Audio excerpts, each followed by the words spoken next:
this is a new variant on the little LED work lights, and this is supposed to be a 10 watt one. I disagree with that so far, but we'll find out when we open it up and see what's inside. So before I actually go any further, I'm going to actually take this, I'm going to unscrew it from the base because that just makes it more manageable, it makes it fit in the bench better. Now, it comes with two chargers. It comes with a car charger and it comes with a standard, oh blimey that, I didn't realise this thread was quite in so far. Right, there we go. It comes with two chargers. It comes with this USB type charger, and it comes with two USB leads to charge it. And it comes with this little car charger, and I guess the reason it's got the two leads is just so you can have one in the car and one in your home, so to speak. And the first thing I noticed was that I plugged it into this, let's do it, let's plug it in. Plug the lead in, and at the moment this thing is displaying about 5.4 volts. As soon as you plug it in, the voltage just goes zonk. Oh, but it's drawing 430 milliamps. Let's wait till it comes back, and you'll see that the voltage has gone zonk down from 5 volts to about 4.4. And if you plug it into, say, a USB power bank, then let's plug it in initially. So that's displaying 4.95 volts. I plug this in, the voltage just goes zonk way down, and it's drawing, from this one it's drawing 830 or 850 milliamps, which is starting to approach the sort of limit of this little unit. So based on that and the fact that when you plug this in, the little green light lights up, I would guess that this is using the same technique that most of the other LED work lights use, whereby the battery is basically connected directly to the charge port. And on the basis of what I've tried, I bottled it with using an extremely high power bank, so I got the feeling that it might just sink as much current as it could into it. So anyway, the LED is odd. It looks like the standard 10 watt LED, and we've seen in the other work lights that they've just got a different arrangement of LEDs. This one is strange. Where's my notepad? This one is strange in the sense that the LED inside, grabs the nearest pen, that one will do. The LED inside has a strange arrangement of chips. It's got 1, 2, 3, 4, 5, 6, 7, 8, 9, 10, 11, 12, and then right in the middle, 13, 14. It's got 14 chips. And I'm not sure how they're. I'm guessing they may just all be in parallel, like in the other LED work lights. So let's open this. I will say, incidentally, that the brightness is okay, but it's certainly not 10 watts. It's one of these dubious things. I'll also say, here's an aluminium heatsink at the back, and the handle's mounted onto that, and the bracket's mounted onto that, but the rest of the body appears to be plastic, including this, but with what looks like a glass front. So let's get it open.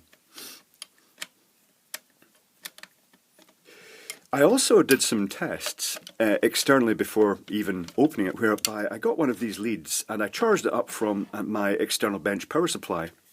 And when I did that, it terminated the charge at 4.2 volts, which is good. And when I discharged it, it ran for exactly 4 hours. And by exactly 4 hours, I mean that I turned this on at 9 at night, and it finally turned off, slightly reduced brightness, but it finally turned off at 3 minutes past 1 in the morning. So almost exactly 4 hours runtime. And I will say that although it's not super mega, it's not the 10 watt-ish type light, it's still very bright, it's still quite useful. Right, so let's get those things out of the way. Oh, it's got a warranty sticker on it. Had a warranty sticker on it. It can go in the collection of warranty stickers. Oh, I like this seal. Ah, and it's quite, it comes out well, the seal. Does it go in as easily? Well, that's quite interesting. That's actually kind of better than the seals you get in that have been piped into the metal lights. Screwdriver. The reflector is held on by 3 screws. Let's pop them out. So what am I going to see inside here? They claim it's got a 2.2 amp hour battery. I've not tested that. I will be testing it, and I'll leave a comment in the description below telling you what the capacity came out at. technically speaking, I should be able to work it out. So what we've got one 18650 cell. It's the usual arrangement. It's the charging port is connected in parallel to the battery, and then the battery is then connected to the LED via a resistor. I wonder what value the resistor is. The battery has a little rectangular thing in here with the wires going to it. It looks like it's probably the little charging controller, but a very minimalist one. Right, let's see if we can measure that resistor. This is where it's probably going to be quite a low value. Let's see if I can measure it at all. I'm quite liking the plastic case. The aluminium heatsink in the back is held on by these 4 screws. I wonder what sort of sealing they're using in the back. I wonder if they've just put goop round and then sealed it. I'll maybe pop that off afterwards and take a look. If it's going to come off easy enough, I might just nudge it back and just see what it's like without even taking any of the wires off. So the resistance, let's select this to 200 ohms. And this is where the resistance is going to be probably not very high, so I may have to kind of make it's going to be lower than that. So I'm going to null out, I don't have a nulling function in this meter, but I'm going to null it out just by working out what the resistance is. If I can get a connection onto that, what am I pressing onto here? I'm not getting a connection at all, am I? Right, okay, so that's saying 2.2 ohms. Now I'm going over to this connection here.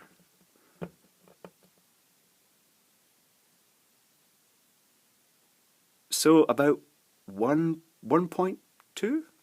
1 ohm? Yeah, okay. That's not terribly decisive. There's another way I can do this.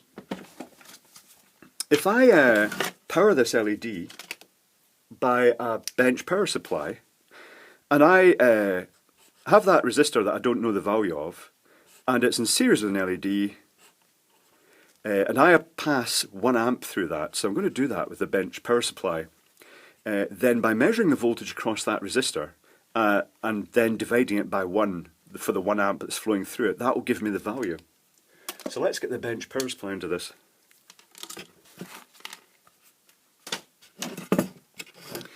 Let's try and connect this without. Let's see what the voltage is. Let's turn the voltage down, nudge it up. So at 2.4, let's see what voltage the LED light's at to.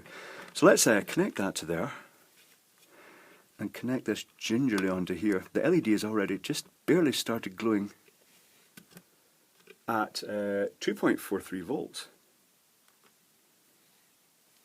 So I'm going to turn it up now. Right, okay. So it's now drawing, well, let's turn it right up. Let's go straight up to 1 amp.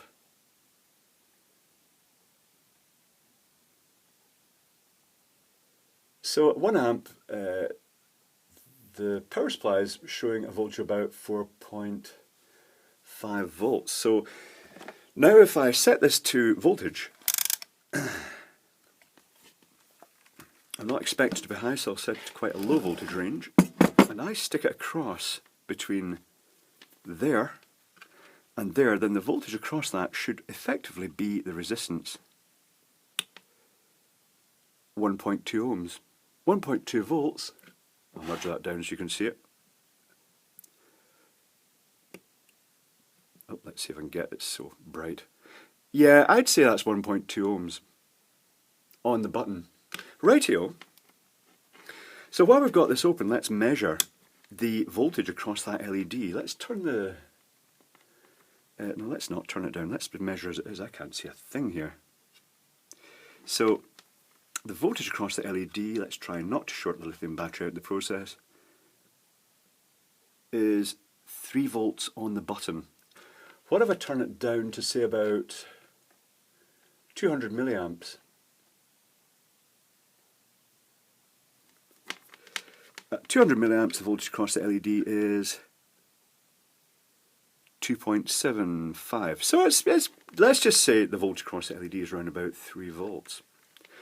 So let's work out the power of the light then by running it off its internal battery and measuring the voltage dropped across that resistor. So at the moment the battery is putting out approximately, let's get the meter on, the battery is charged up to about 3.8 volts.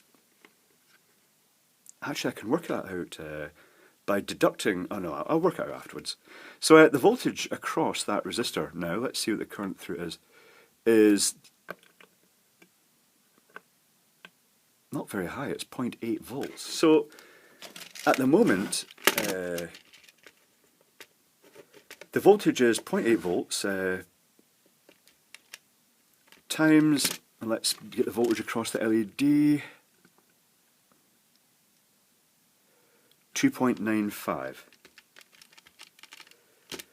Power dissipation LED is 2.36 watts. That's not 10 watts. Let's try this out. Let's bump this up. Let's put 4.2 volts across this. Let's assume a freshly charged battery and see what we get here. I'll use the bench power supply to do this.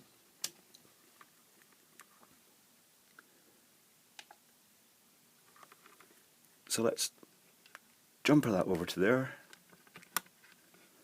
And let's set that to 4.2 volts. Oops. I could set it on the bench, but I want to actually get it accurate here, so I'll turn it up until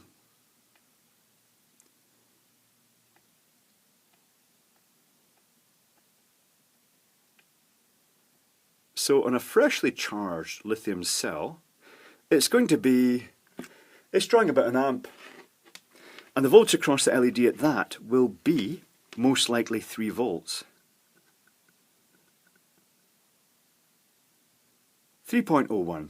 That means that at this current setting here, 4.2 volts emulating a fully charged battery was 3 volts times, and it's showing 0.95 amps, so the highest power the LED puts out is just under 3 watts. It's not exceeding 3 watts at all. So let's emulate the battery going down to the point it's just about to cut out. So let's precariously stab the lead in there, and it cuts out about 3 volts. So let's run it right down. I've put the leads in the wrong way, it doesn't matter, I've put polarity. So let's go right down to about the point it cuts off, which is about there. And the brightness is notably reduced, as you'd expect. The voltage across the LED is now 2.75. 2.75 times 200 milliamps. So at the end, it's down to half a watt. I mean, it still looked quite bright, but it means that the unit's it's not going to exceed about 3 watts, and then it's going to drop down to about half a watt before it just conks out completely. So that's interesting. Yeah. Having said that, as with all these work lights, they put out plenty of light for, it depends, I suppose, how close you put them to what you're working on. And it keeps it super simple, and it does mean that as the voltage goes down, the brightness does tail away a wee bit. Well, it tails away a lot, actually. Odd. Right, I'm going to pop these screws out and try and just drop that heatsink off a wee bit, and we'll see what's behind it.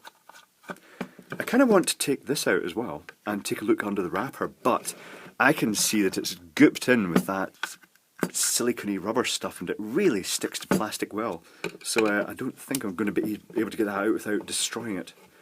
And to be honest, so far I kind of like this.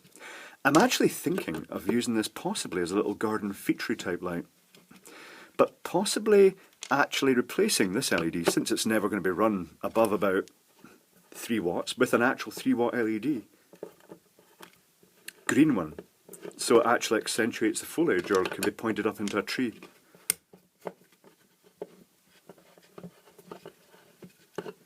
For those of you who noticed in the previous video, the one about the cob headlight, this one, I was shaking slightly. It was sleep deprivation. I was just exhausted. I hadn't been able to sleep for 2 nights in a row for some reason. Things just getting to me a wee bit. So this is a...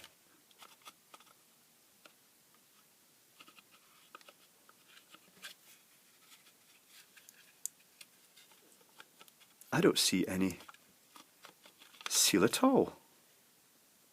There must be a seal. There must be a little rubber seal in that. Hold on a second. There's no seal. So why go to all the effort of trying to make it waterproof when it looks, you know, there is what looks like it's designed to take a seal in here, and they've not done it. There's nothing in there at all. There's nothing on the aluminium, and there's nothing in the plastic. So ultimately, that's, I mean, it's a fairly close fit, but you know, water isn't bothered about close fits. It wants a nice rubbery seal, so that's dubious. So I wouldn't say this is completely waterproof in that sense. There's a risk that water can wick along this and get in. That's a bit disappointing. So yeah, it's cheap, it's interesting, particularly this heatsink which stays absolutely stone cold because it's not been used anywhere near its potential. I suppose, is there room to fit another battery in to beef that up? There is. Probably room to slot another battery on top of that one. They could have actually put two in here probably.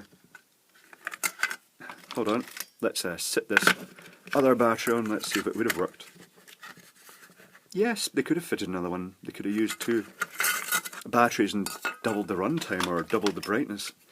Yeah, very odd. What can I say? Yeah, it's interesting. It's certainly not the rated power, but it's quite nice construction. It does put out lots of light, but I think this 10 watt thing, they're just basing the fact it looks like a 10 watt LED, but it's not. So nice enough, but not really delivering what it promised.